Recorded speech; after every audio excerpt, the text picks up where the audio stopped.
ইতিমধ্যেই স্থানীয় সরকার নির্বাচন নিয়ে 5 দফা দাবি দিয়েছি। সেখানে আমাদের একটি গুরুত্বপূর্ণ দাবি হচ্ছে যাদেরকে প্রশাসক হিসেবে বসানো হয়েছে শুধুমাত্র সিটি কর্পোরেশন না, জেলা পরিষদ সহ বিভিন্ন জায়গায় তারা সেই চেয়ারে বসে ইলেকশন করতে পারবেন না, এটা আমাদের একটা দাবি।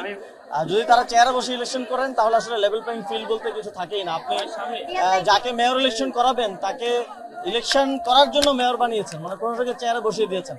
এবং খুবই হাস্যকর ভাবে তারা যেখানে যাচ্ছেন সব জায়গায় তারা বলছেন যে আপনারা আমাদেরকে ভোট দেন, ভোট দিলে আমরা এটা করবো এটা করবো।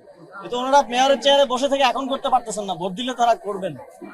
এবং তারপরে যেটা আরিফ ভাই বললেন যে সরকারি কোষাগারের টাকায়, সিটি কর্পোরেশনের টাকায় তারা নিজেদের নির্বাচনী প্রচারণা করছেন, সিটি কর্পোরেশনের লোগো ব্যবহার করছেন সে ধরনের প্রচারণায়। এবং যাদের দায়িত্ব আসলে নগরীতে অতিরিক্ত পোস্টার এগুলো সরানো, এগুলো পরিষ্কার পরিচ্ছন্ন রাখা, তারা লাখ লাখ পোস্টার লাগিয়ে নগরটা দূষিত করে ফেলেছেন। এবং আমরা তো দেখেছি যে সিটি কর্পোরেশন আমাদের কাছে একটা কেস স্টাডি হয়ে গেছে জনগণের জায়গা থেকেও, যে তারা আসলে মেয়র হলে কিভাবে কি করবেন। এই ইয়েতে কোরবানির ঈদে আমরা দেখেছি যে হাট নিয়ে তারা কি করেছেন, যেখানে জীবনে কখনো হাট হইতো না, মানুষের আবাসিক এলাকার ভিতরে ভিতরে পর্যন্ত তাদের পৃষ্ঠপোষকতায় হাট হয়েছে, মেট্রো রেলের স্টেশনের নিচে তাদের পৃষ্ঠপোষকতায় হাট হয়েছে।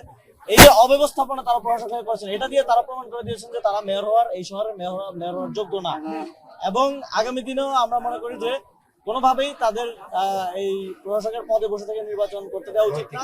তাহলে এই নির্বাচন নৈতিকভাবে এবং এই নির্বাচন প্রসিডিউরাল ভাবেও এই নির্বাচন একটা প্রশ্নবিদ্ধ এবং এক ধরনের অবৈধ নির্বাচনের রূপ নিচ্ছে। জাতীয় নাগরিক পার্টি এককভাবে স্থানীয় সরকার নির্বাচনে অংশগ্রহণের জন্য সর্বাত্মক প্রস্তুতি নিচ্ছে। ইতিমধ্যে আপনারা জানেন আমাদের 100 জন প্রার্থীর নাম ঘোষণা করা হয়েছে, আরো 100 জনের নাম এই কিছুদিনের মধ্যেই ঘোষণা করা হবে। 5টি সিটি কর্পোরেশনের প্রার্থীদের নাম ঘোষণা করা হয়েছে।